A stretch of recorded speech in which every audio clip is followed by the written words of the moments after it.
Okay, folks, before we get started, I want to tell you about how you can get a great deal on Hulu Plus. What is Hulu Plus? It's the best way to watch your favorite TV shows whenever you want, wherever you want. You want every season of SNL? No problem. You want new episodes of Bob's Burgers? Okay. You want premieres like Drunk History? You can get them and watch them on all your devices. Hulu Plus is only $7.99 per month when you go to huluplus.com/WTF. And right now, get an extended free trial of Hulu Plus that's only available to podcast listeners. That's huluplus.com/WTF for your extended free trial. Okay, let's do the show. Lock the gate!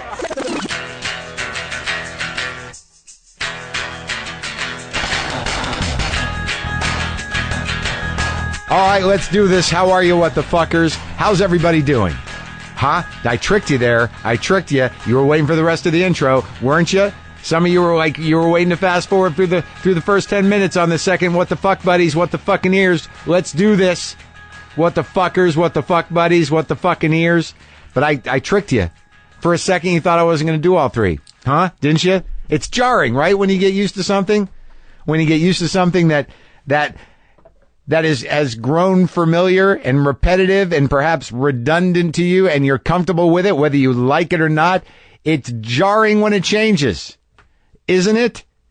It certainly is. What am I getting at? I just finished crying.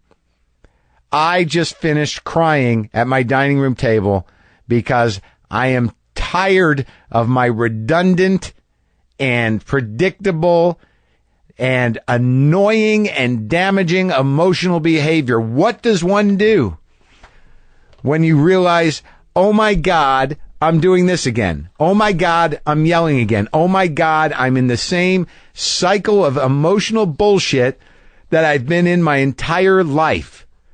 What do I do usually? Is I'll just become paralyzed with an emotional despondency, and then I will shovel cold cereal into my mouth. I will shovel puffins with vanilla almond milk. I got rid of the soy milk because I don't want boobs. And with a little bit of stevia and just shovel that into my mouth. And you know what? That works. That works. With a simple bowl of cereal, I can transport myself back to where the problems probably started. I'm surprised at myself. I don't know what it is, folks. I don't know what it is, but I can tell you this. You got to plan for your future. Financial planning, insurance, it's all part of it. Okay? But to get real peace of mind, you need to make sure your family is legally protected. LegalZoom.com is our sponsor, and they can help make sure you're covered.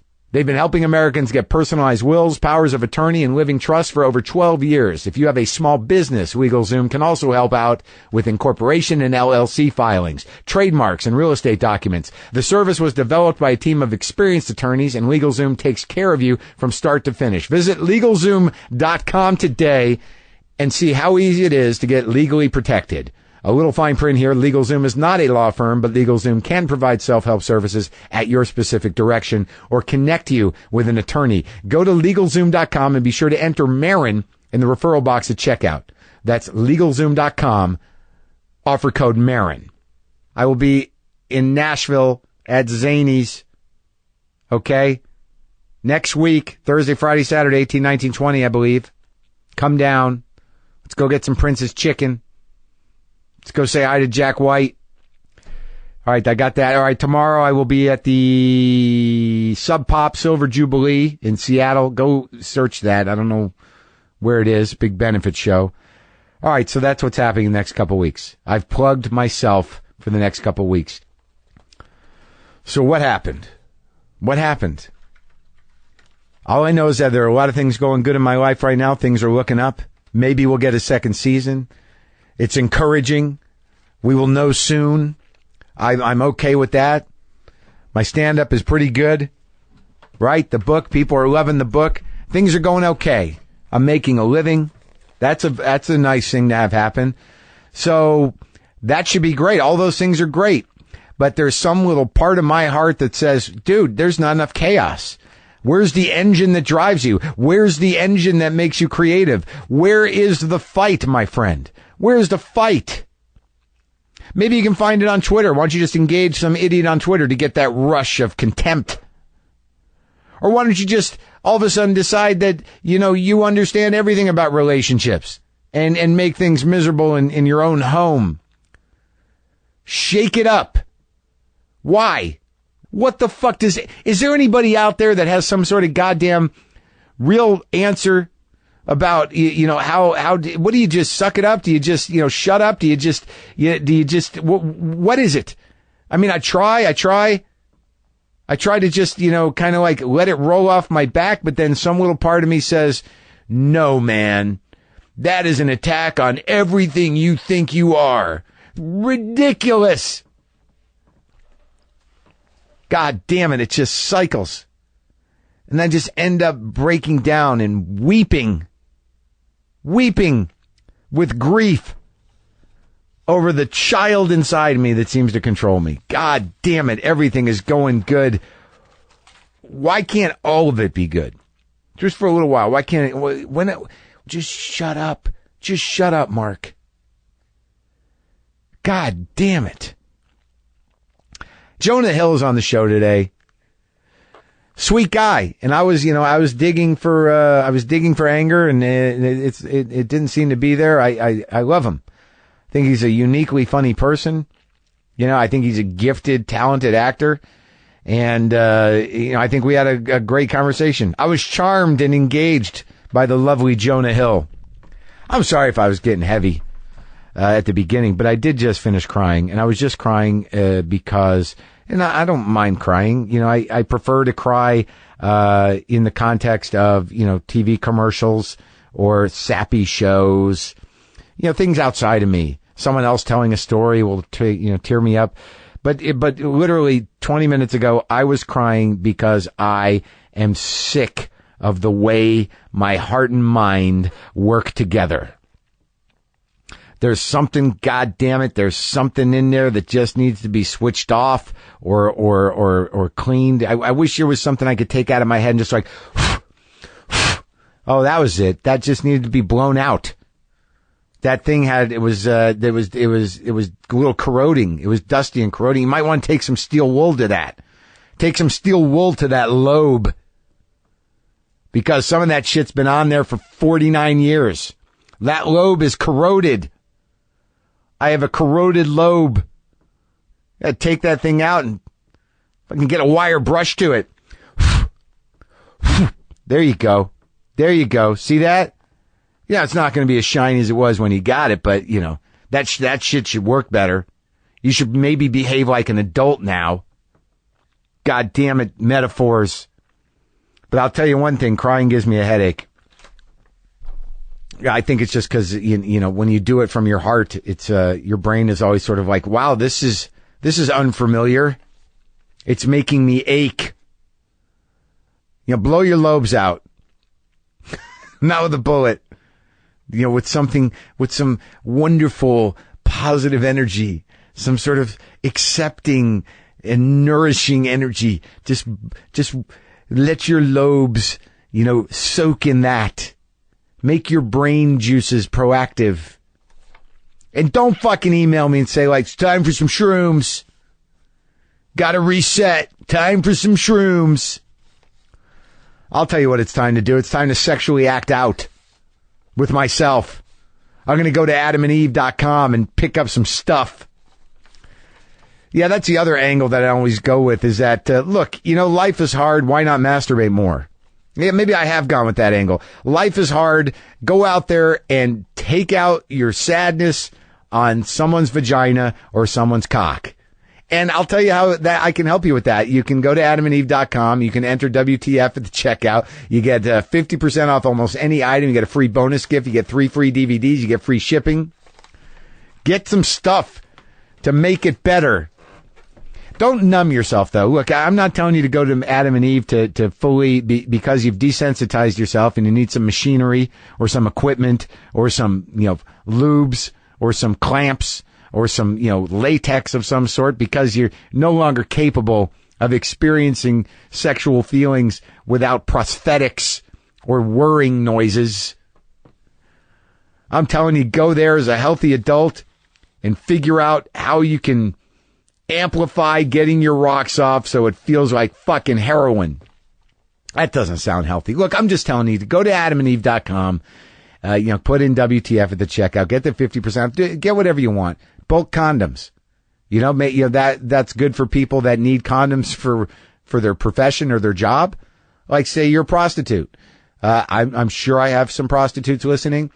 You can go to adamandeve.com and enter WTF at the checkout and get yourself a bunch of condoms. Get those cheap prostitute condoms.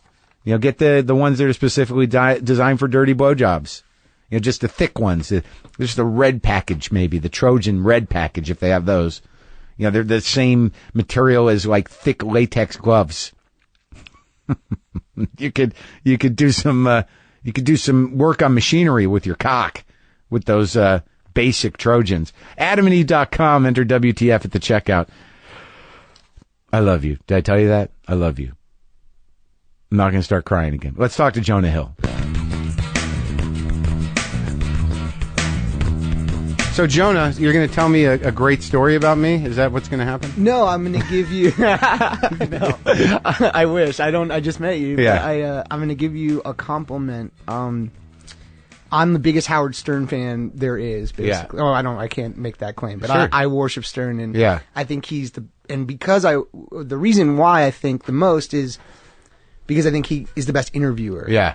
And I've been reflecting a lot about what I'm going to do if he ever retires, or what, what are you going to do with your life? Yeah. Do I just stop living? Yeah. It's sad that that's my life, that I really don't know what I'm going to do if Stern goes off the air. But I was thinking, I just think what you've built is really special in the way you interview people. And I was thinking, like, if he went, I think you've created this great thing where you could, not be like him or whatever, but have the same really special niche of, like, where people really want to see how you interview someone. Yeah.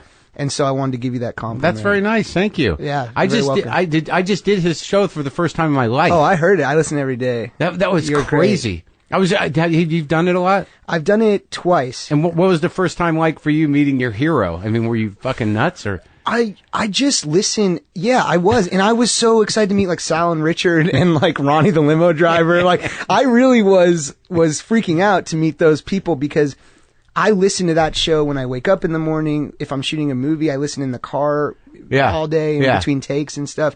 It's like hanging out with a fun group of people. Right. That's what I love about it. Well, some people have that relationship with him. They've had it all their life, but you didn't grow up on the East Coast. Where'd you were picking it up here, and like on the rerun, or what? Well, when you were growing up? Yeah, I grew up in L.A., and my dad would listen, so I'd listen with my dad. Your dad from the East Coast? My parents are both from New York, Long Island. So did they know him did they listen when they were in New York, or how long had they lived here? Or they lived here a long time? They've lived here, they've been together since they were 14. Oh my God. Which is crazy. Yeah. And they went to summer camp together on the East Coast, and then my dad moved out here when he was 14, so they were long distance for, like, a long time of that period.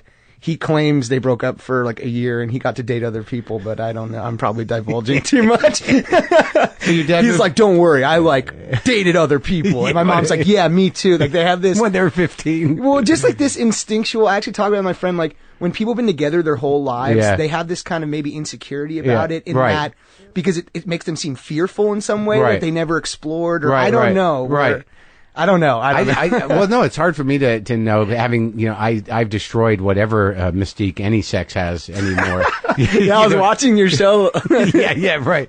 But that girl on your show, the woman, Nora. Nora is so great and so beautiful. I want you to be with her on the show so badly. Even though she's a bizarre character, I find myself, like, why won't this schmuck date her? Like, she's great, even though she's eccentric. Yeah. She's. Why would this schmuck? Why would this old, aggravated schmuck stay with this beautiful young woman? Yeah, he's like pushing her away at all turns. I know. Well, I mean, I ended up with the woman she's based on, so I think there's promise. Fantastic. Yeah, man. if we get another season, we're gonna have to explore that. That's cool.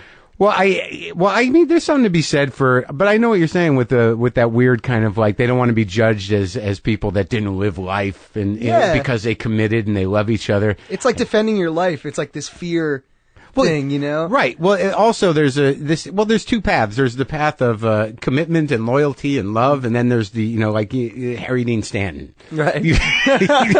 Alone at Dantana's looking for pussy.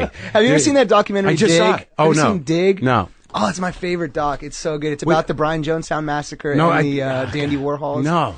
But it's about these bands. These at the time they were like small LA bands. I think I don't know if I watched the whole thing right. But what happened? But they just have the Brian Jonestown massacre are these guys, and they have drug problems, and they're having this party at this like really crappy house, like whatever.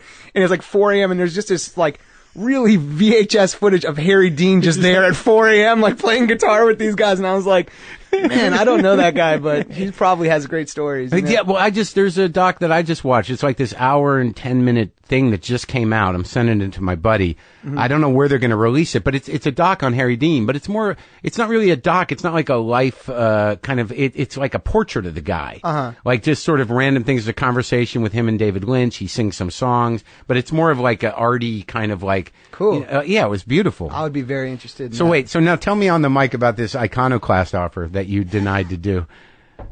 That is hilarious. No, it's not hilarious, but I told you about that in the kitchen of your house. Well, I don't know. I love that show, Iconoclast, and they asked me to do one, and I didn't feel I was worthy to be on the show. It's weird when you get offers like that, right? Well, I don't know if it's weird. It's super flattering, but I didn't feel I was worthy of that. I felt like I can name 5,000 people who are more deserving of being on that show. Right. More than well, you're a me. young guy. Yeah, I'm 29. Right. It's sort of like, well, there was the movie I did a couple years ago, the first one. And you know what I mean? How are you going to go through a career or like have this history as someone on a show like that when you've only been alive for? I haven't done that much. Exactly. I lived. But yeah, like Norman Lear was on it and stuff, and I was just like, he's the most impressive human being in the world, and I just was like imagining myself talking about the 4 movies I've made as if I'm, I don't know. Well, who would you have liked? Who would you have talked to? Who would you have matched yourself with? I probably would have chosen. I don't know. I always I probably would have chosen a hero of mine, maybe like a Beastie Boy or. They were big heroes of yours.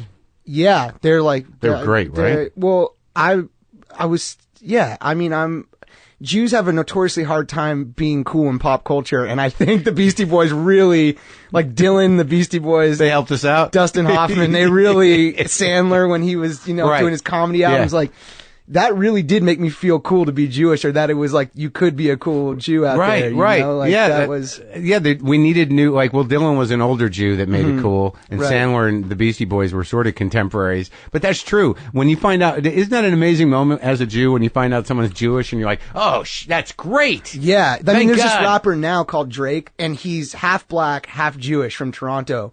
So, and he's like huge. It really, like all the big rappers like him. That's great. So he has those two things to temper his Jewiness. He's got the black and the Canadian. And he did this video for my favorite song of his called Hell Yeah, Fucking Right. And it's him getting rebar mitzvahed. And it's this black dude who's Jewish, and it's incredible, you know? And it's like, I don't know. When you're young, you're 9 or 10 or whatever, when I would hear Sandler's comedy albums, or when he was doing that stuff, he was a total rock star. The Beasties, like, that to me was really important to feel like there's some world where a young Jewish kid with a Ninja Turtles yarmulke could be cool one day. And in front of the camera. There's plenty of people behind the camera. The Jews have always been the machinery. Right. But like to be cool publicly. Yeah, to tricky. have some sort of swagger in some way, or I don't know, some kind of cool behavior. Oh yeah. Well, I remember I was sort of amazed when I found out that was it Mike? Which one of the Beastie Boys' fathers, Israel Horowitz? Mike Horowitz, Ad Rock. Right. His dad is like this. The biggest playwright, or big playwright. And I did an Israel Horowitz play when I was in college. Indian Wants the Bronx. So that I've seen that play. Yeah, it's a good play. Yeah, John Cassavetes was originally. Oh, was he? Yeah. I believe so. Did that you makes see sense. That John Cassavetes doc? No, I haven't. I love that guy. Dude's in 5 movies.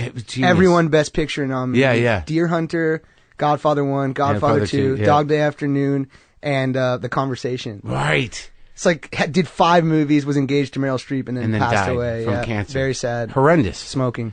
Was it? Yeah, lung cancer. But it was from smoking? Not to take it down. No, yeah. it's all right. Yeah. Oh, really? He must have smoked a lot. He must have got a lot in. He died a young man, right? In his 40s, right? Yeah, well, He was really young. He was engaged to Meryl Streep, one of the most brilliant, maybe my favorite actor, or at least one of them. And he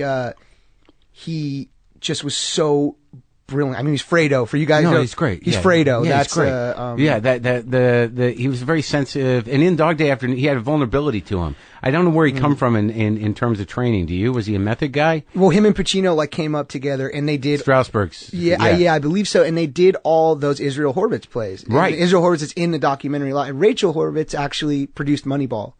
Really? A film that I was Is that in, his daughter? It's his daughter, Adam's sister, and she's a lovely woman. If you're listening, So it all comes around. Did you ever do theater? I did, and I went to New School in New York. I know the New School. Yeah, it was new. I took a philosophy class there once as a 35-year. I think I decided to go back. Like I was a comedian, I was living down the street, and I was smoking a lot of weed, and I'm like, I think it's time for a philosophy class. I would have loved to have an adult you in my philosophy class.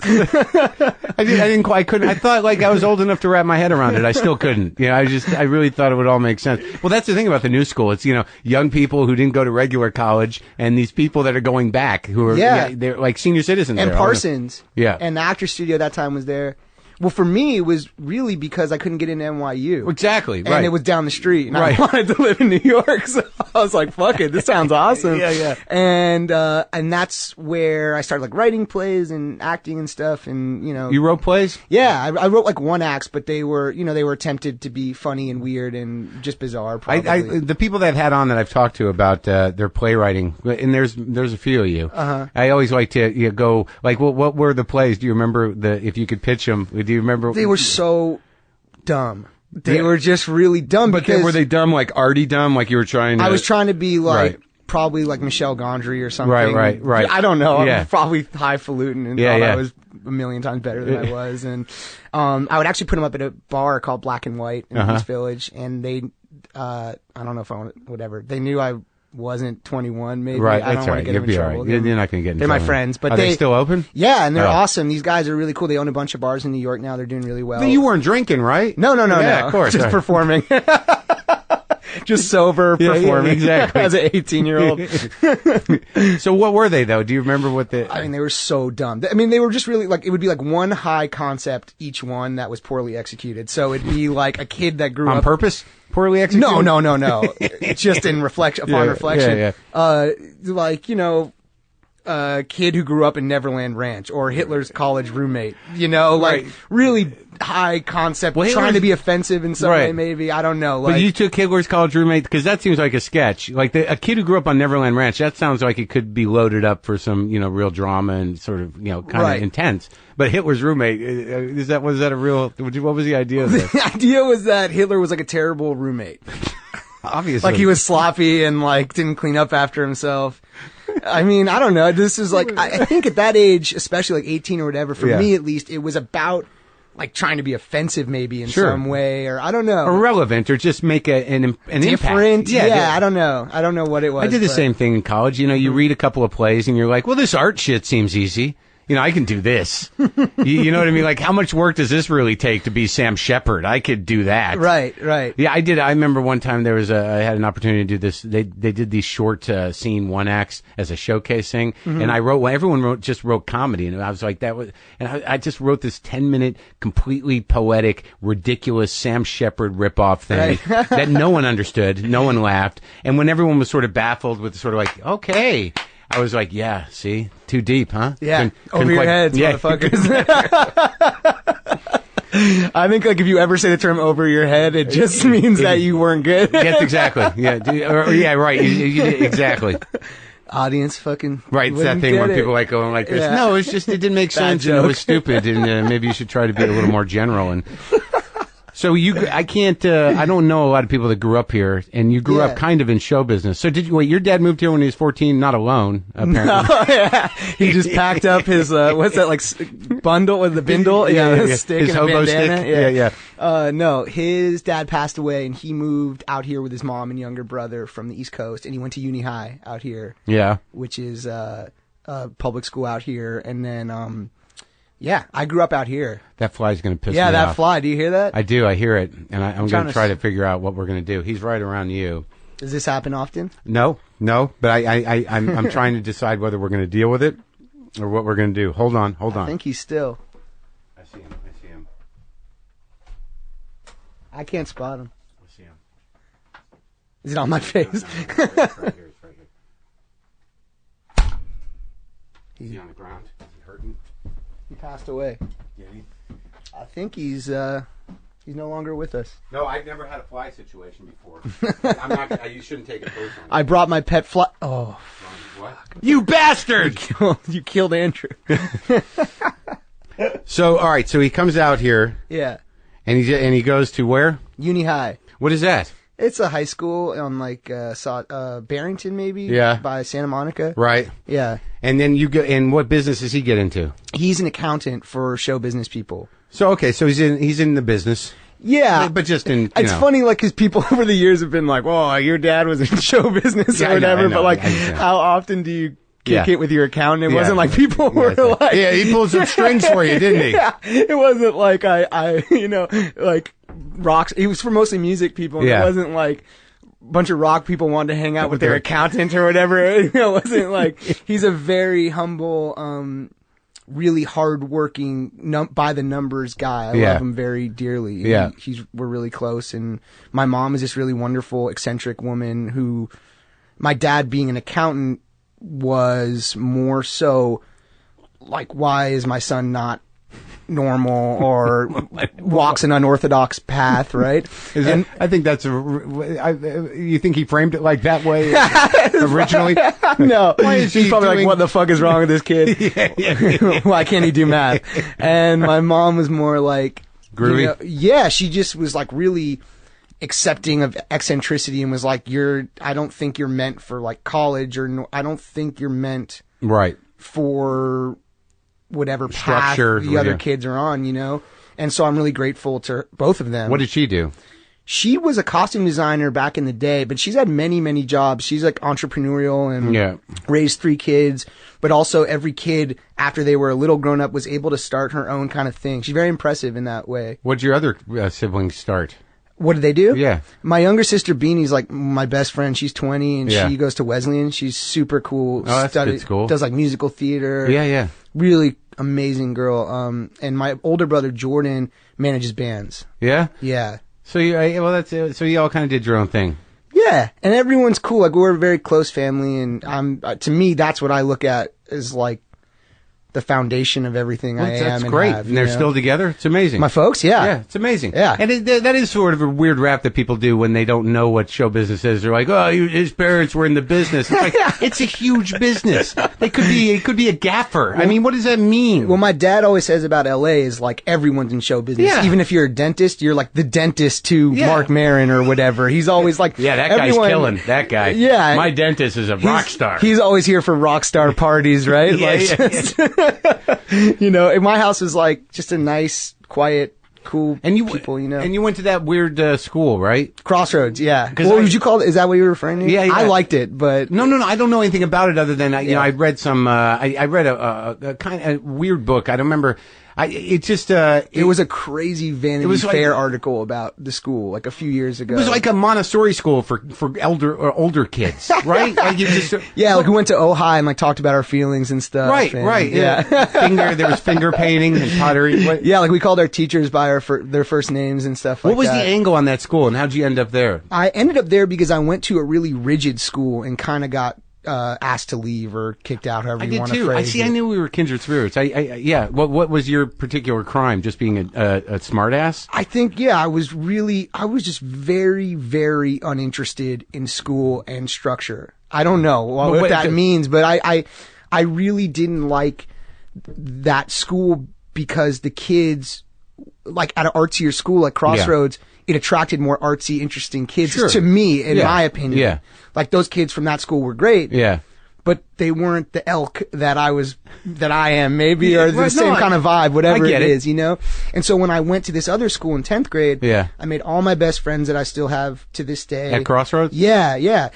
They had a film class there. I saw like Cabinet of Dr. Caligari and all these weird, cool films, and David Lynch movies and you were able to make your own little movies, and that wasn't the whole school. It was a really good school, but I'm very excited and lucky that I got to go to like an artsier kind of school at that age, because it did turn my life in a better direction. Because I felt like, oh, there's other weirdos, there's other people.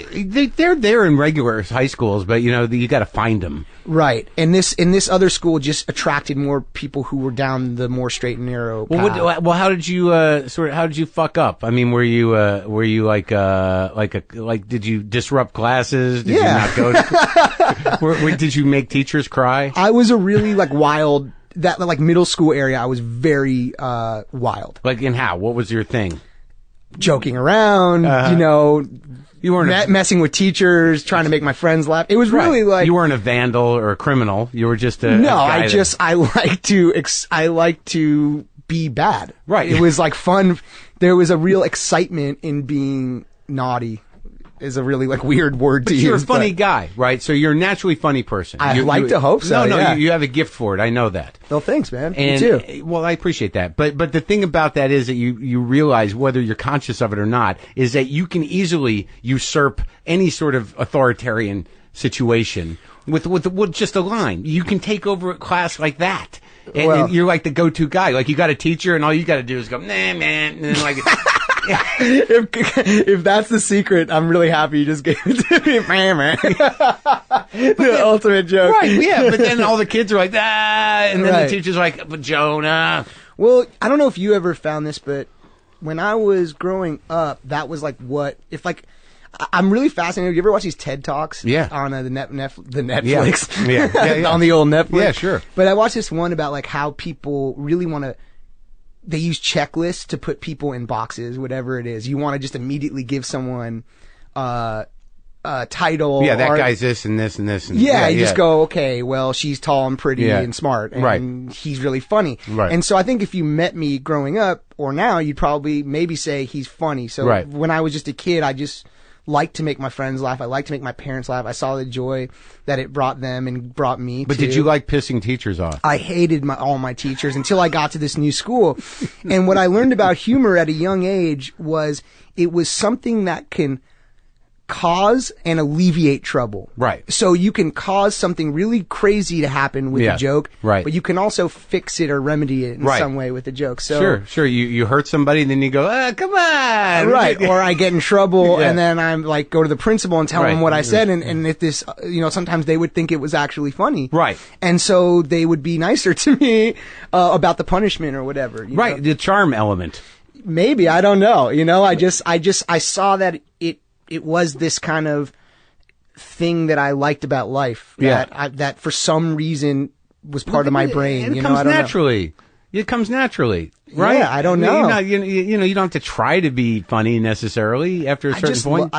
I liked the joy. It brings me a lot of joy to make my friends laugh and my family laugh. Yeah. So how did they kick you out of school? Was it dramatic or just a letter? It was a letter that said we prefer, we don't want him to come back. It was really polite.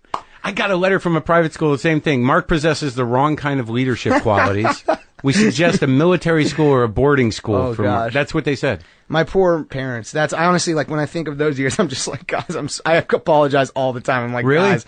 Yeah, because I just wanted, Did you cause them a lot of stress? I mean, what was the stress level? Were they like, what are we going to do? I always loved them. We always loved each other. Right. And were nice to each other. Yeah. But it was I think they just had to worry more about me at that time than my siblings probably, So at Crossroads, you go there, you do whatever you want, whatever your interests are, your brain opens up to all this stuff. And the teachers were awesome. And do you get a degree or do you just get a... Yeah, no, it's a real... people went to Harvard and shit from there. Yeah, it's a legit school. Yeah. It's not just a flower and a backpack. And they do have... oh my gosh, they really do have some ridiculous shit there. Though. What? The schedule runs on 3 cycles and it's alligator, cow, and bear. What does that mean? I don't fucking know.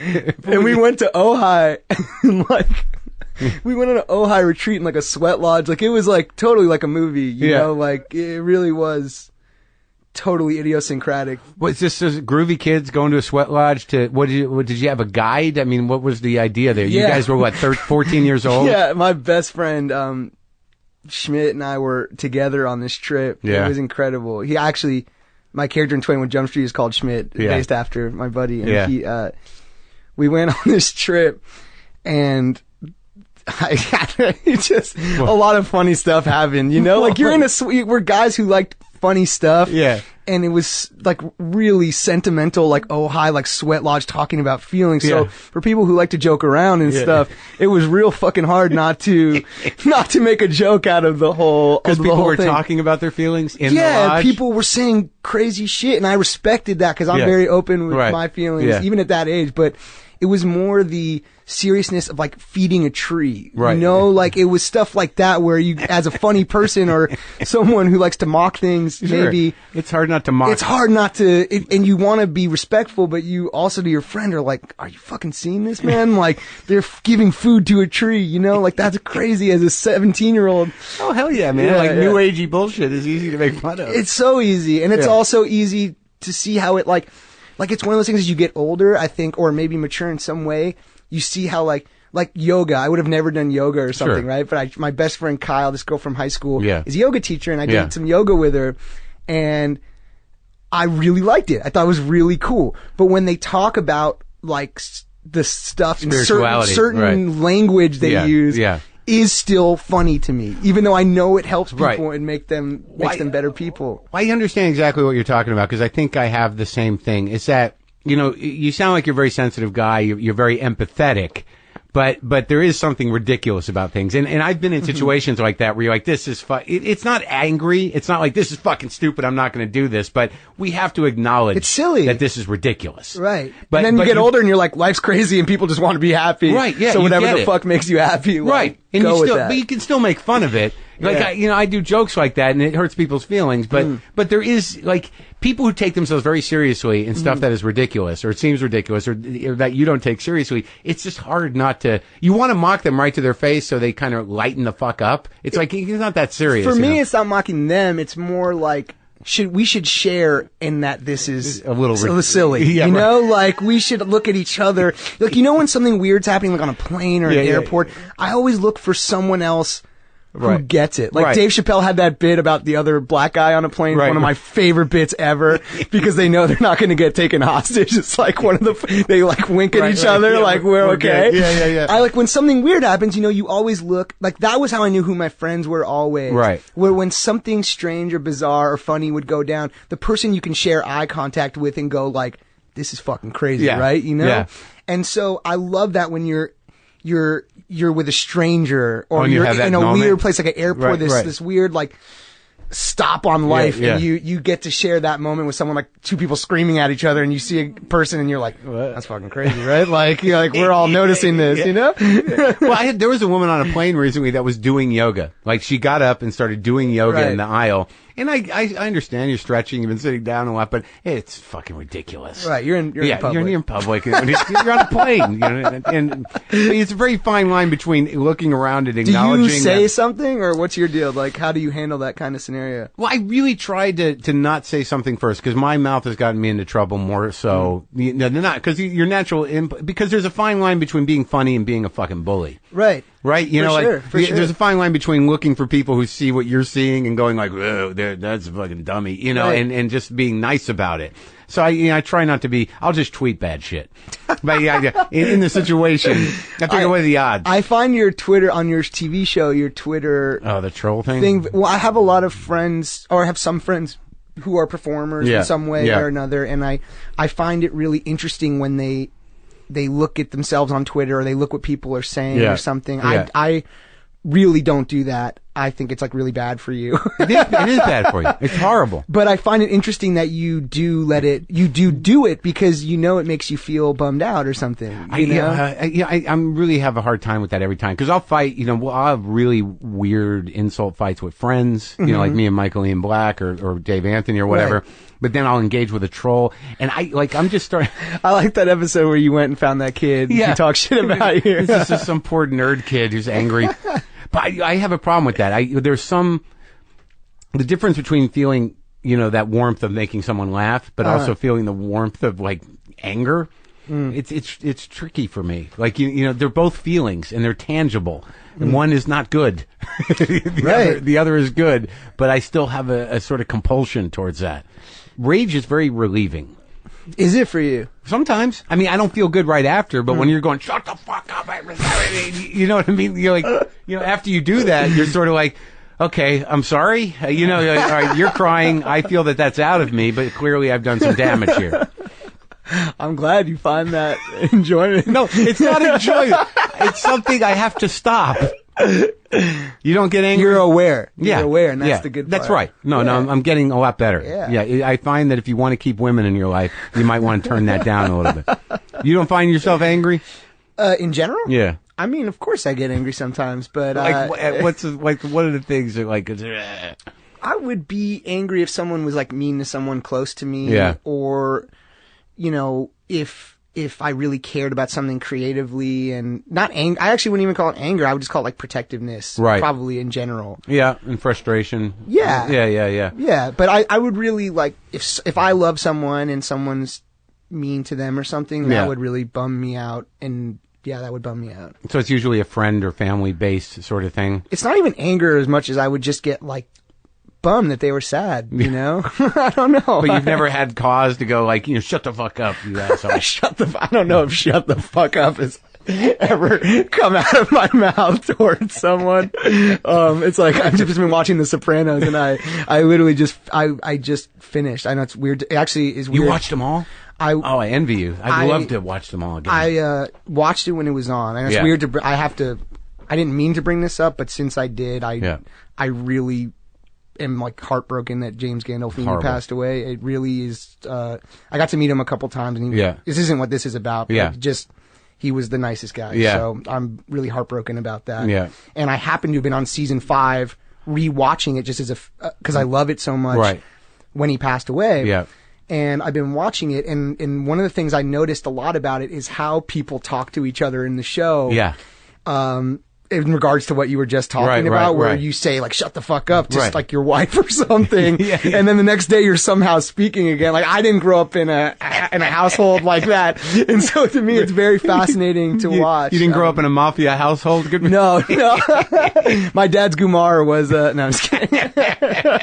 An idea he had. Yeah, it was definitely like in his head. No, he was great. And it was shocking, you know, because, like, when somebody who was that much of a force of fucking nature just is gone, it's like, what? It's like it might be the greatest, like, character ever. It is, and one of the greatest shows ever. I mean, I would love to start watching that again. And because we're on a comedy show, it's super fucking funny. It is. There's definitely a lot of hilarious stuff. Laugh out loud, hysterical funny. Whenever something, I noticed it this time around, and not to, like, just make this about The Sopranos or whatever, but, like, I noticed this thing that they do so brilliantly is whenever someone is going through a modern social problem, they go to Satriel's in the back room, and all the guys who were in the century before, like cavemen, try and work out how they feel about it. And it's always the most brilliant comedy scene, because it'll be like, whether it's therapy or suicide or being gay or whatever it is, and you have these cavemen trying to really work out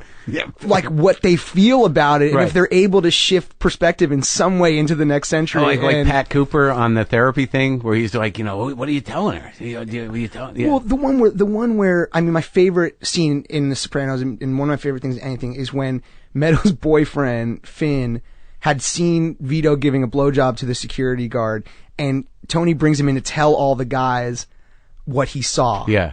And he's like, and they're all sitting there and they're all trying to digest this. And he goes, so Paulie, I think, goes like, so he's like, so he's getting a blowjob from the security guard. And then the boyfriend, who's totally innocent, goes, no, it was the other way around. And they all explode and like, oh, and then it's like, he's fucking dead, you know, like that, like him getting a blowjob was maybe, they were going to maybe be able to work that out. He's in control. He's and then when they find out he's blowing him, it's like it's just these people, they figured out this formula of like these people dealing with problems they're not prepared to deal with in a very funny conversational way. It's great. You know? And even some of the most gruesome scenes are really sort of, they kind of play out as sort of funny. Mm-hmm. You know, like when, what's his name, I can't remember the character's name, but when the doors locked on the truck and the kid's in the truck and it runs over his head. Oh my gosh, yeah, Phil Leotardo.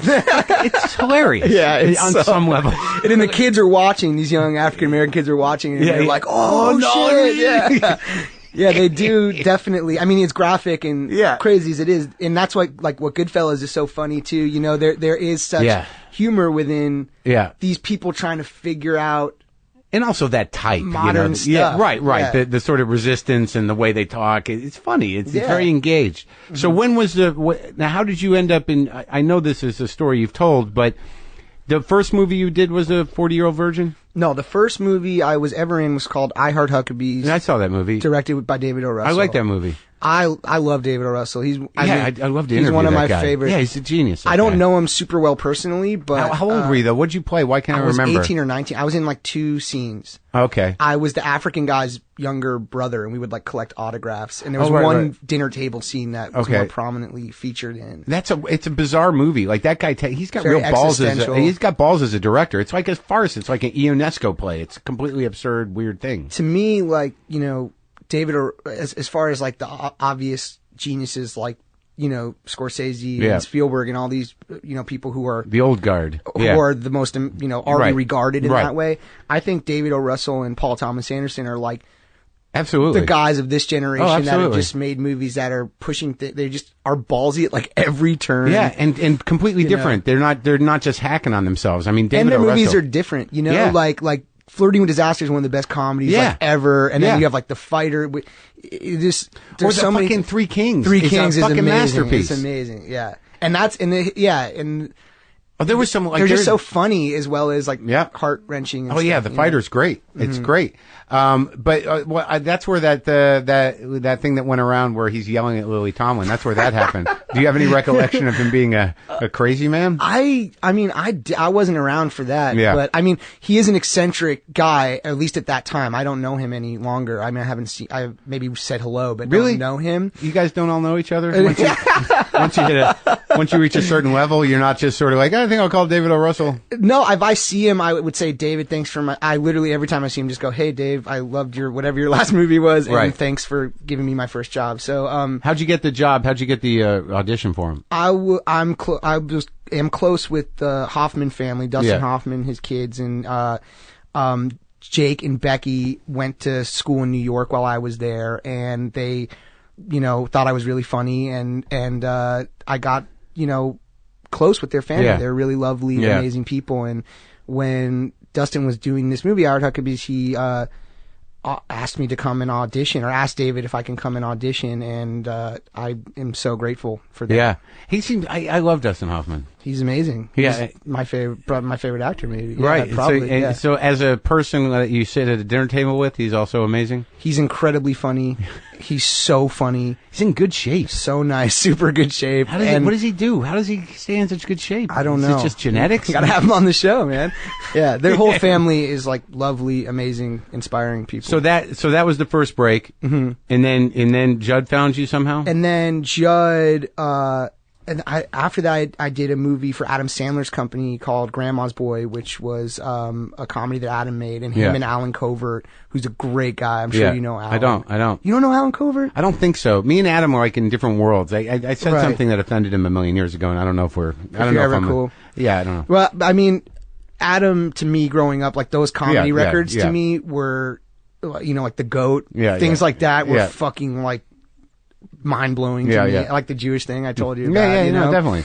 And then Judd and Seth and Evan and Shauna Robertson and a bunch of amazing people led by Judd came into my life by fortune, and you know, it's crazy to think about now, kind of 10 years later. It's only 10 years, right? It's not even that long. Decade's not. I mean, what's happened in a decade is mind-blowing, right? Yeah, and I'm actually interested to hear did you have much experience with Judd, like, coming up as a comic, or? We met a couple times, but I didn't really know him that well. You know, he went, he was one of the smarter ones who realized that stand-up is a long, hard, and horrible road, and that he had talents that were comedic but could go other places, and, you know, he built a different life for himself. Definitely. I met him briefly at one point in time, and then, you know, by the time I interviewed him, that just came about because he loved the show, and he wanted to be on the show. So that's when we became friends, kind of. So I didn't really know him as a comic. No, that whole crew I didn't really know. They came out to L.A. sort of early, and I was still in New York. Yeah. Well, they had a plan. They seemed to realize that show business was Hollywood. a business, and that you go find your way in the business. So I just thought like, well, I want to be a comic, and it'll find me when it has to. Right. Yeah. So I'm in my garage, and they're up on the hill. So, I think you're doing okay, Mark. yeah, I'm doing all right. I'm getting by. But in the 40-year-old version, that scene with you, I didn't know who the fuck you were. And when I first saw that, I'm like, who the fuck is that guy? Like, that was the funniest fucking thing in the world because it was a type. Thank you. Well, I think with Seth, too, that you guys have somehow, like you were saying about Cool Jews, is that there was sort of a pattern. There was sort of a way that Jewish comedy was delivered. And I think you're right in saying that Adam did something different. And I think that, the way Jewish timing sort of played out. If you watch Woody Allen, you watch any of the old comedies that are Jew-driven, there was a neurotic Albert sort Brooks. of... Right, there was a neurotic, sort of self-aware, persistent. It had a rhythm to it, and I think you guys sort of came out, like you and Seth, and who were the other guys? Like, well, Paul Rudd, Jason Segel. Well, yeah, Jason too. I'm talking Jews. I don't think Paul's Jewish. Is he? He's half. Right? He's half Jewish. He's full. Rudd's a full Jew. Okay, Yeah. all right, well, good. So He just doesn't look Jewish. there's so He's many- handsome, that's right, why. Right. There's so many shows I've been doing lately that's just like this Jewish theme. Like, I'm just waiting for the anti-Semites to be like, all right, enough. No, We but get you know it. what? Because of that thing I told you about, like the Beastie Boys, not that I'm in any way cool, but like, I think it was dope that they weren't shy about being Jewish. I think it's cool. No, I it's really do, but it's great because it transcended the shtick of it. There was this whole period in the 70s where all Jewish comedy was like, hey, there was the Catskills and there was shit, Catskills, and then you went into sort of like I'm an analysis, and then it was sort of this gray area, and then you guys sort of did something that wasn't shtick. It was like there was a different timing to it. Like when you did that scene in 40-year-old version, I'm like, I didn't even know, it was just funny in a way that I had not seen before, and it was so brief that the scene was so tight that and you sort of stood out in that whole fucking movie. That's really nice, man. Did you feel that? Well, that day, it was one day, was probably, I would say, maybe the most important day of my life, if not definitely one of them, because I was friendly with Seth and met Judd in the audition for that movie. I knew Seth. I met Seth in a movie theater before then. Just by coincidence? I just sat behind him, and Jason Schwartzman was a mutual friend of ours, and so we talked about Jason and how great of a guy he is, which he is. Yeah. And so I knew Seth, and we were friendly, and then I got that part, and there was one line, and the whole bit was about an eBay store. Right. Yeah. With Keener, and it didn't make sense because it was like, I want to buy a skateboard, and she said, you can't. And he's like, I don't get it. And that was the whole scene. Right. Now, it was pouring rain that day that I got there. This sounds like I'm trying to be overly cinematic or something. No, that's good. But it was pouring rain, Yeah. and they couldn't shoot the scene they were trying to shoot outside. So they had a whole day to shoot this one fucking line scene. And so Judd was just like, it was his first movie, and he was just like, just start, I noticed everyone was improvising, so I just was like, this is an opportunity to show someone who I think is really, really amazing and look up to so much that maybe I could improvise with these other people here.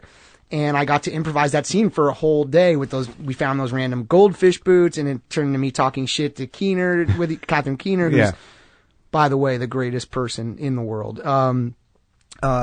Talking shit to each other, and it became this kind of thing. And Seth would call me over the months that they were test screening the movie for audiences. Right. And he said to me, him and Judd said to me, there's no logical reason for this scene to even be in the movie. Like, all we want to do is cut it out, but it keeps getting really big laughs. And so that was a moment for me that really, I think, you'd have to ask them, but I think it made Judd maybe want to continue working with me. Right. And so that was an important day for me, and I'm really grateful to him in every way. Did you feel that at that moment that you had some, like, knowing that your comedy, your sense of humor was so validated in such a huge way, did you find that, I don't know, it's weird to be funny on purpose. Like, because I do it for a living. Well, it's just all of a sudden, like, you're the funny guy and you got to show up and do that. Did you become hyper aware of how to work with your sense of humor more? Or were you just sort of like, I just did the thing. I just riffed it and that was that? I really just approached it as from like an actor in a movie. So if the character was a certain way, or in that scene there wasn't a character, so I maybe invented some weird, aloof, weird kid, you know. But you have a natural sense of timing. It's just interesting. And with the Judd stuff, it's very set up for who's the funny. Like, you need to kind of bring your shit or you're not going to make it in the film. Right. Like, you're going to get cut out of the movie if you're not really funny. So there's a real importance on being, making sure you write material for that scene. You think of what areas that scene could maybe go in, and then be really open to improvising within that scene. And then, like, in Knocked Up and then in Superbad, there's, like, the character in 40-Year-Old Virgin there was sort of a slightness to him and sort of an oddness to him, but you didn't have time to really flesh out a character. No, it was like a 3-second scene. But then in Knocked Up and then in Superbad, you're slightly aggravated funny. Yeah, definitely. And that, for some reason, I want you to be that guy. In my mind, it's like, he's got to be this aggravated sort of, compulsive Jewy guy, that's always got an angle on something. But, well, I don't know, in Superbad, that script was so beautifully written by Seth and Evan. I've never, to this day, never received a script. Maybe Cyrus, I was very, moved by that script, just the screenplay of it. Like, that script they worked on for 10 years. It was incredible. Yeah, I talked to him about it, yeah. Yeah, I heard them on here. They were great. And those guys are, in my opinion, the best comedy writers in the screenwriters working today. They're good guys, too. I mean, they're the nicest. The word mensch, it was like invented for those guys, And so, but they wrote this screenplay that was, honestly, the table read where we read it out loud for the studio and stuff was like a epic thing amongst the studio because it was us just reading it. And their script was so funny that, so that character was really angry. He was a guy who had felt slighted by life. So, that was easy to have that approach. And the only thing I was cautious of was to maybe try and make a character in Superbad that felt, with all the anger and hostility, that you kind of understand why he's maybe angry and maybe have some sort of sympathy towards the end of the film. You're conscious of that. Definitely, yeah. I mean, to me, and again, I don't want to sound like anything, but I just approach it as an actor in a movie. I love movies. Right. Like you grew up doing stand-up. Yeah. Like, I just grew up watching movies. Right. That's really what I was interested in. So I really love acting in that way, where even when it's a funny role where you have to be really funny, there has to be some realness to the character. You have to make sure the character feels like a person in real life, and it's got to be part of you, fully rounded. Yeah. Well, I mean, in Cyrus, would that be the first dramatic turn? That movie? I love Marc and Jay, Marc Duplass has been on this show. Yeah. Those guys are such beautiful. I don't really describe men as beautiful people, but they're have these beautiful hearts. They they can say some spiritual shit that you wouldn't make fun of. Yeah. You know what I mean? Because it's they're so pure about it. Practical. They're just lovely. Yeah. And they write like that, and their movies are like that. So basically, I was at a point in my career where Superbad had come out, and I was really intimidated to do another film because people really liked it, and I really liked it.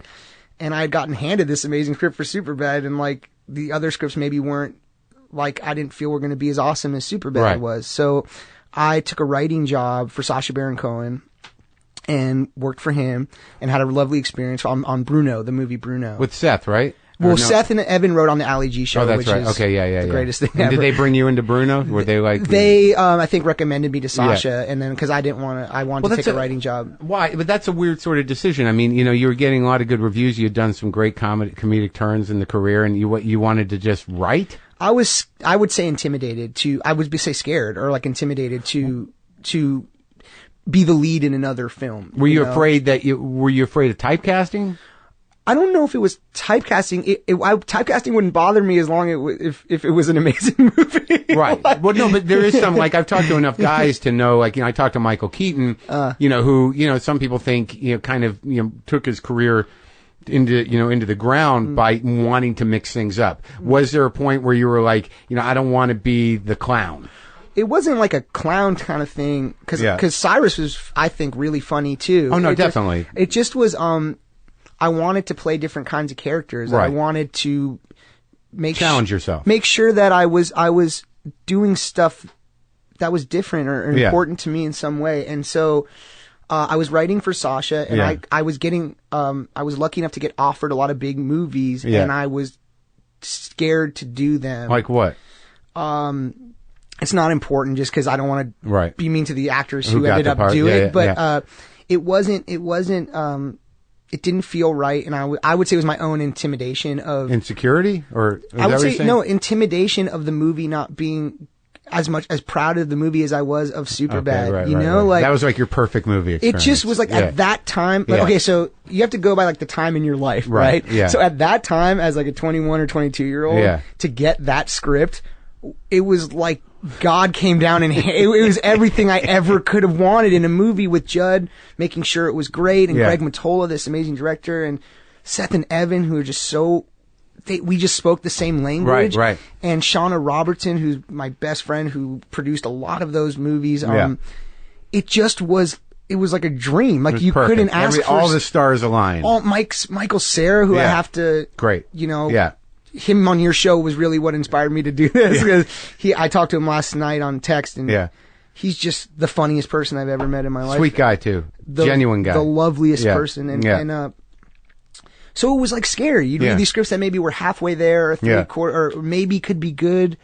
And so you were sort of like, I stepped back, and really made some choices. Wanted to become a better writer, until something as an actor really was great to me, you know. So I worked for Sasha and learned so much writing on Bruno with Sasha, and he taught me so much about how to be a better writer. What? He works so hard to make these things great. You know, he does not take it easy on himself. Right. And I think Judd is the same way. Right.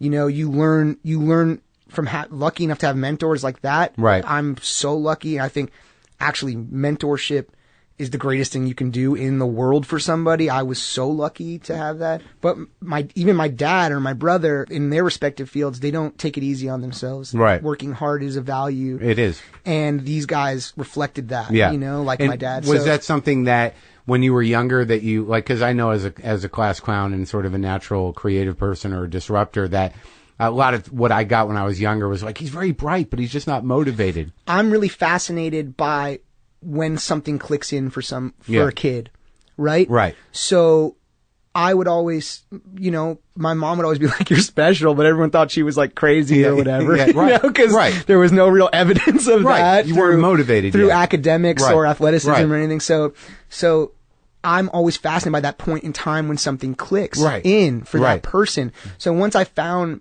movies and comedy and screenwriting and acting,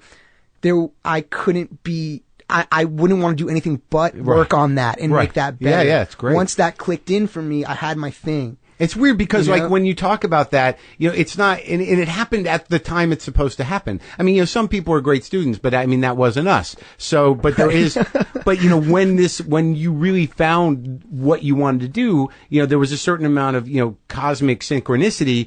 But the age is the right age. I mean, you were 21, 20 years old, and this shit started, I mean, that's when it's supposed to happen. Or I'm even lucky that it happened at that. I was 18, and I'm even lucky that happened at that age, because a lot of my best buddies, they're still, you know, we're maybe 28, 29, still trying to really find whatever that passion is. So I feel fortunate that even at that age, I knew what was up, or knew what I was passionate about. So when you do, so you work with Bruno. Yeah, I was working for Sasha, and he was amazing. All those guys, his writers are so funny too. Like, those guys deserve so much props, like Dan Mazer and Ant Hines. All these guys are so brilliant.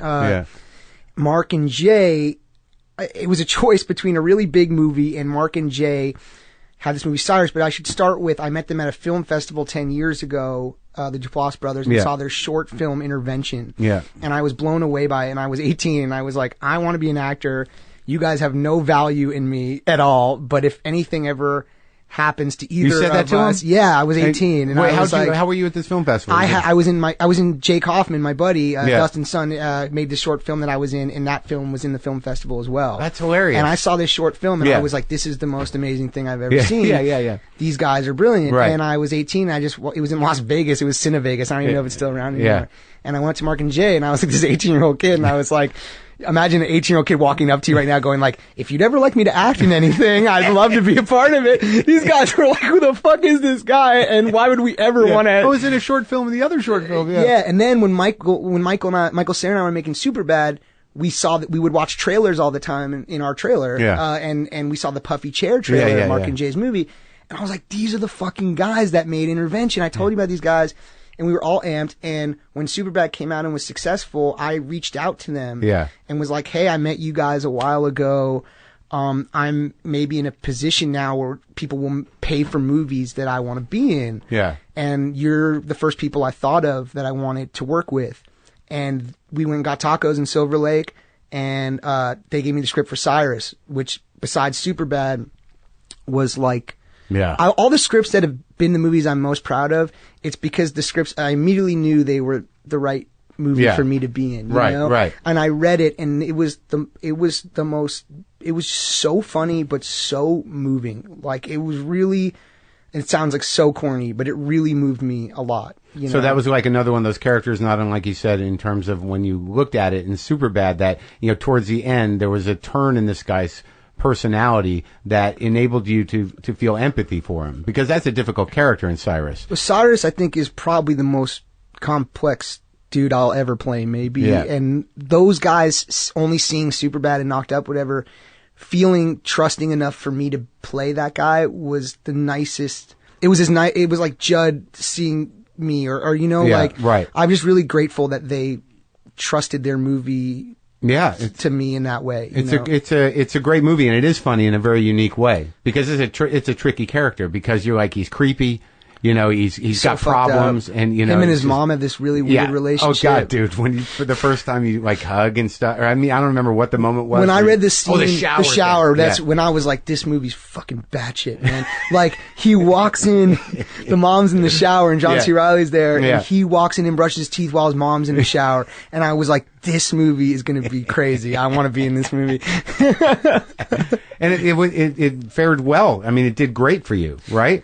Well, I don't know. I love it so much. I love it. I've watched it twice. Thanks, man. Yeah. I love it. And I love those guys. And I love John Riley and Marissa Tomei and Catherine Keener. Like, that was just such a cool experience. We shot it in that house. And you know Keener at this point, because you worked with her before, and she's great. She's been the catalyst for most of these things in my life, actually, if you really think about it. Because what happened from that was I had heard that Cyrus was turning out pretty well. Yeah.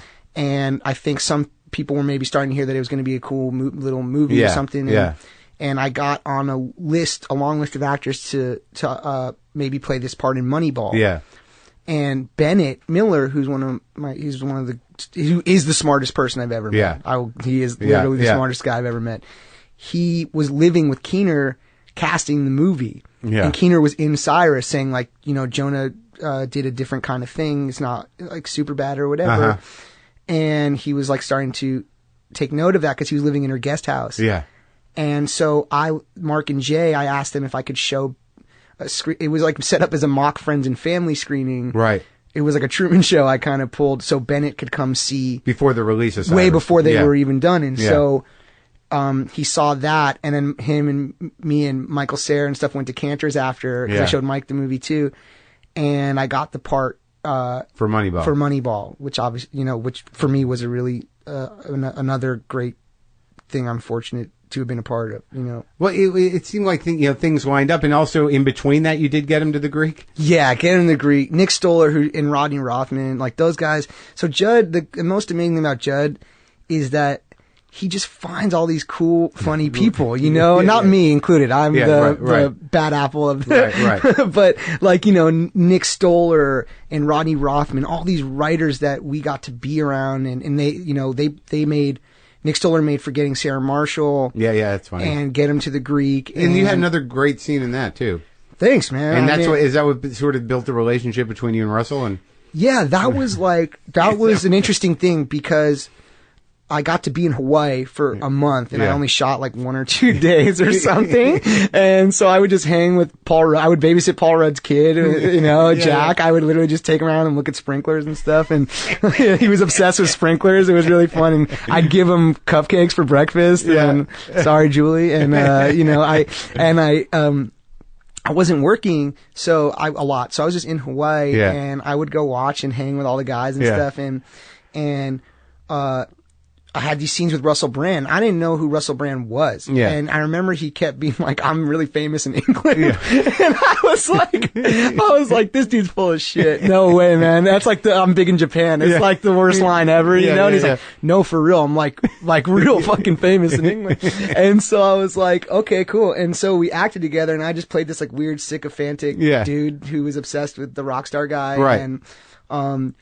And I think when they were editing that, Nick liked maybe the relationship between Russell and I thought we bounced off each other in a funny way, and Get Him to the Greek was the result of that, I think. And Nick it's a funny movie, man. Thank you, man.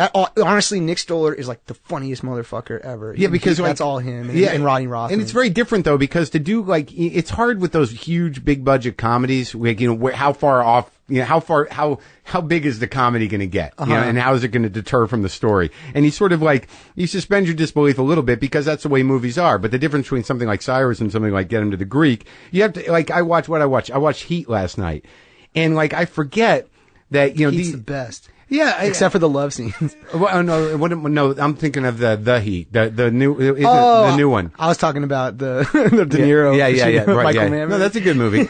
No, the Melissa McCarthy movie. Yeah. Is that it's tricky with huge comedies because there are certain things, there are certain indulgences taken in order to get more comedy, where you're watching the story it's not going to happen, but it doesn't fucking matter because the comedy is what's important, right? Right. The big set pieces. Right. Yeah. Stuff but that. It just becomes an entertainment, it becomes funny, and your dynamic was funny. But that seems effortless to me. What takes more work for you really as an actor when you think about it is doing comedy. It's a weird question because I know, you're an actor, but you're also, a great comic actor, and that seems to be what you got known for. Now you're doing a bunch of other stuff. But comedy, is it easier? Is it easier than drama? Yeah. It's just so different. But just when you're in it, the thing, because it seems like when you're doing Cyrus, the choices that you have to make to maintain that character, there's a diligence to it that you have to really, you've got to stay in that thing. And you've got to interact like that. Whereas I think any comedy you're in, whether, whatever amplification you're at personality-wise, right, the groove is different. Well, here's what, I appreciate that compliment very much, Mark. I don't deserve that. That diligence was not. But in drama, it's real life. So whatever the conversation would be like in real life within that character, you stay in. Yeah. In comedy, you find a weird tone that you were just talking about. Right. It's a little heightened reality. Right. And each movie's different. Right. And so with the challenge with making a comedy film is everyone deciding on the same tone of reality. Right? So 21 Jump Street we decided on a little bit heightened. There was this little vibe of heightened reality, not even little at some points, like the chicken truck and shit like that. We decided we were going to take some things to go a little more fun that wouldn't exactly happen in real life. Sure. Whereas, Funny People, Judd's movies, and I think the way Judd's gone as a filmmaker tend to be comedy within real life, and sometimes broad comedy within real life. Right. So, to me, and that's all learning from Judd. Yeah. Honestly, Judd's a Jedi, dude. Yeah. He just is a total Jedi. Yeah. He knows so much how to make these kinds of films, and I think so much of it is settling on what the reality is within the film. Right. So everyone is now on the same page. Right. And the director's job is to adjust those people to that reality once they've decided. Sure. So to me, right now, I'm really, really lucky that I get to go back and forth. Yeah. I try and do one comedy and one drama a year. It's a rare thing.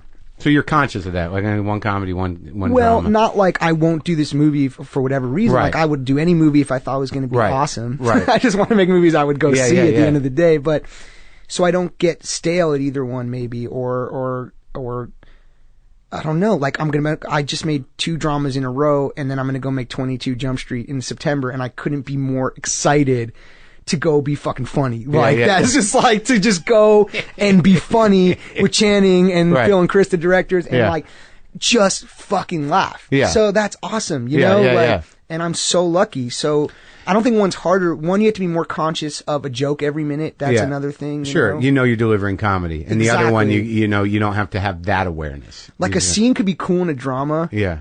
Where like nothing funny happens. Yeah. You know, whereas like if you're shooting 21 Jump Street and you haven't made like 6 jokes in the scene, you fucked up big time, dude. You're like in big ass trouble, and you're gonna be an ADR with a pen and a piece of paper trying to punch up the movie afterwards, you know? Yeah. In Moneyball, though, when you got that opportunity, what was the difference in your confidence, you know, as opposed to saying, how'd you transcend the intimidation of it? I mean, that was a big opportunity. It was, knowing Bennett through Catherine Keener and Shauna Robertson helped a lot. Just knowing, like, you trust that guy. Well, I mean, I think it's more like, do these people fucking trust me? That is always how, you know, in those situations you feel like, just please don't kick me out. That's like literally, you know, you just, like, it was so, the same thing with Judd, like early on, I was just like, please don't find someone you like better, you know, or that's going to do this better, you know? Yeah. But the Brad Pitt thing was the most intimidating on that movie from the beginning. Just in the initial rehearsals were just me, Bennett, Brad Pitt, and myself in a room. Yeah. And he is the coolest. Had you met him before? I had met him a couple times, and he had approved me to play. He produced the movie, so he had approved me to play the part. And I had met him at a Radiohead concert years ago after Superbad had come out. He is the coolest dude. Yeah. He is a bro. Yeah. You know, he could hang like this and he would fucking love you, dude, because has that same kind of alternative mentality towards things. You know, he's always offbeat, like wants to look for offbeat shit, you know. He's a guy that like I have no idea what he's like. You know, he's just super cool. Yeah. And super nice. Yeah.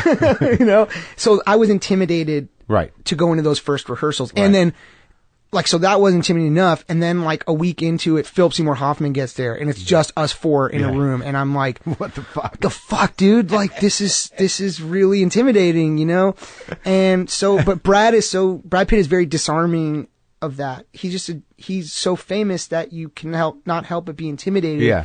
But he's so disarming of it and charming and cool that it goes away after a week. Philip Seymour Hoffman, Phil was way more intimidating to me. Just because when he walks into a room to act, like if you're going to prepare to do a scene, everybody just better be on fucking point because like he's so good that you are going to get eviscerated if you're not trying really hard not to, you know? Yeah, he's locked in. He's just so good. You watch him act and you're like, I don't know, I'm watching like Did you learn a great from artist. him on set?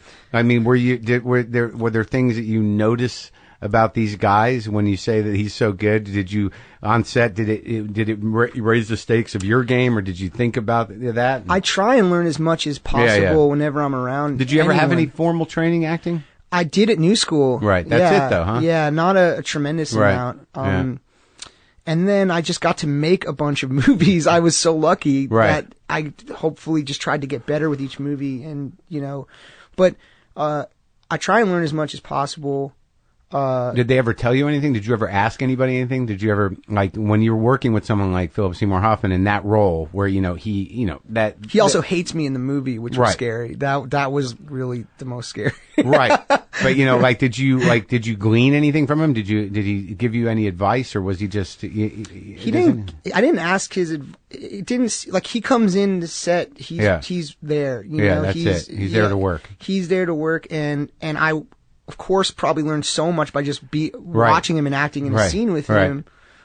But I'd say I'd probably learned the most from John C. Reilly and Leonardo DiCaprio. I would say those are the 2 guys who probably have, through acting with them, just as an actor, you know, like Judd and Seth and Evan have taught me more than I could ever imagine. But as actors, those 2 guys really, like, I feel have taught me so much, and I've become better because of I got to work with those guys. Like what specifically? Brad Pitt. What specifically? like with John and Leonardo? Like, because I mean, they seem sort of like John's great, and Leonardo's like a movie star, but he's always good too. What was it? An emotional thing? I think John C. Reilly is just a gift from heaven. Yeah. I don't know. Like, yeah. the way he can evoke sympathy from his performances, like in Magnolia or even Chicago, like Mr. Cellophane Man, he makes you want to cry. Yeah. And he's so brilliantly funny also. Yeah. And he's so talented. I just think that guy is like otherworldly. Mm-hmm. And then Leonardo DiCaprio is a guy I think he's the best actor I've ever worked with. He's just fucking brilliant. He can just transform himself immediately. And I've never seen anything like it. Just like on a dime. Yeah. And I think what Brad Pitt is so good at is he's doing so much that you're not maybe picking up on. Right. I don't know. I think he's just one of the subtlest actors. There's a naturalness to it. He's just got a swagger to his acting. That real is movie amazing. star thing. But John Reilly, I think, can make your heart break. And I think you can't learn that. I don't know. Right. Yeah, that's amazing. So now, so you get all these accolades and all these nominations, and now you're at a different level. Has it fucked with you at all? I disagree. Well, come on. Let me make assumptions. Did you? Well, I mean, it must have been amazingly flattering and humbling and like amazing. I mean, 10 years in, you had this amazing run, and then you get these accolades. It must have like done some number on your head a little. I guess I'm really flattered. I don't feel deserving of it a lot. You know, I think I just got lucky to work with people who were awesome at every turn, and that made me get to do good work. I think Bennett Miller, deserves all the credit for me getting an Oscar nomination. He directed Capote, and Philip Seymour Hoffman won Best Actor for that, and those guys together are amazing. I just feel, I don't know. It's bizarre to think about. I don't feel deserving of it. And then I watched This Is the End, and I got to be honest with you. I mean, I laughed in that movie, but I laughed the hardest. It's just the way you phrase shit. I don't even know what the fuck it is. But Seth and Evan are so crazy. That movie, the fact that that's a mainstream movie is so great. And bizarre. It's a deeper movie than I think people let on. I mean, it's hard to do that sort of end of the world thing. But the fact that, Satan is left, Rapes screaming over, he rapes you, but then he's left screaming over his dick that has just been amputated. Well, you sort of, everyone's doing this heightened version of themselves. Yeah. And you sort of played it a little sort of like, I don't know how would you I would say, like way overly, into himself. Right. And I would say, the kind of nice person where you can tell they're kind of fucking with you, but they're being super, super nice. But so you can't call them out because they're being their way of fucking with you is being incredibly, incredibly sweet at every moment. No shortage of that in show business. Yeah, exactly. Because when you had the devil voice, and then Jay, and you're saying that it's not very compelling, Jay. Is it compelling? Yeah, that was just like us improvising fun stuff, But you were doing it in real voice, obviously, and then because they had told me you're gonna have this modulation. Is that compelling, voice. Jay? So I was, we all thought it was funny, and I was just started talking like I would fuck with a friend. Bait with him, right? But I knew I would have this voice added later on, so I was like, "Oh yeah, is it funny, Jay? Is it compelling? Whatever it is." So that stupid. fucking was hilarious. Thanks, man. Yeah, you're working on 21 Jump Street, and what are the dramas that are coming out that you're working on? I shot. I got to act in a Martin Scorsese movie. Which that's right. Oh my God! So that's where you met. That's where you got to watch Leonardo. This is recent. Yeah, we finished in January, and that takes place in Wall Street. It is. It's an 80s and 90s Wall Street movie, and we play scumbag Wall Street dudes. You're a good scumbag, right? Yeah, I can't. I'm always typecast as. but is this one of those characters where you're able to find a heart in it, or is there an arc to the character, or not this one? I don't know if anything will be sympathetic about this guy. It was a dream. Like Goodfellas is my favorite movie of all time. I watch it a couple times a year. Me too. I watch it like once a month probably. Yeah.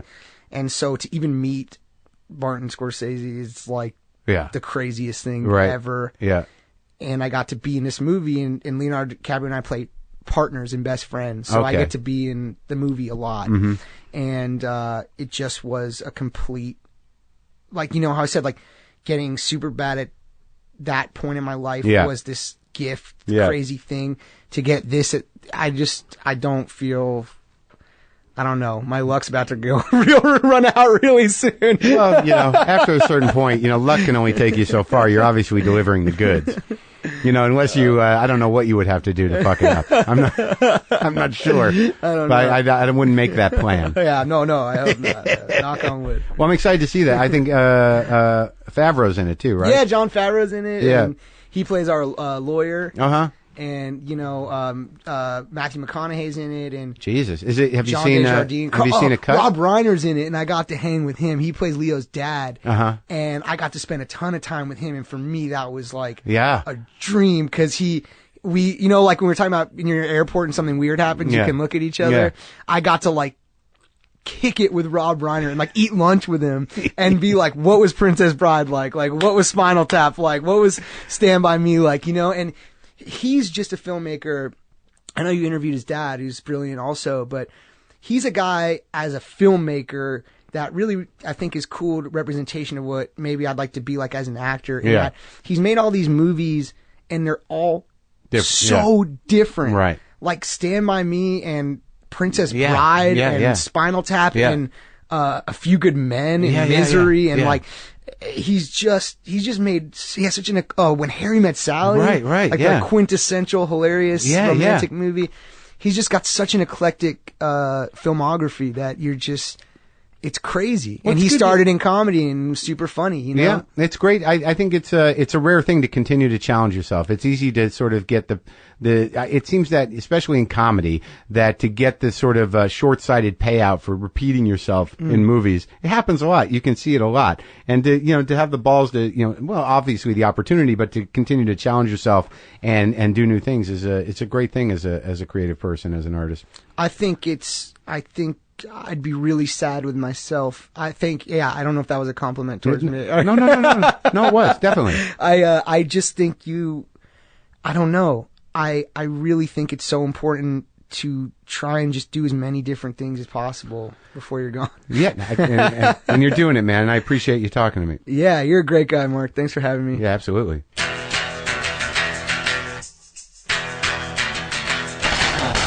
That's it. That's our show. Lovely gentleman. Very charming, very polite, very humble. I don't know why, if anybody says anything negative about that guy, it's not based on anything that I experienced, that's for sure. And I am truly in awe of his acting and comedy talent. Next week, got good shows next week. Got Mike Eagle. Going to learn a little something about hip-hop and rap, because I am very limited in my understanding of that. I'm excited about that show. I'm going to be in Seattle tomorrow at the Silver Jubilee, Sub Pop Silver Jubilee. I will be in Nashville at Zany's next week, Thursday, Friday, and Saturday. What days are those? 18, 19, and 20, correct? Right? Looking forward to Nashville. Going to go hurt my face with some Prince's chicken. Go to WTFpod.com. Get into it. Do some things over there. Might make a new shirt. All right, Mike, we're going to make those ceramic mugs again, too, that no one got to see because they sold out immediately. Oh, my God. I think I need another bowl of cereal. Boomer lives!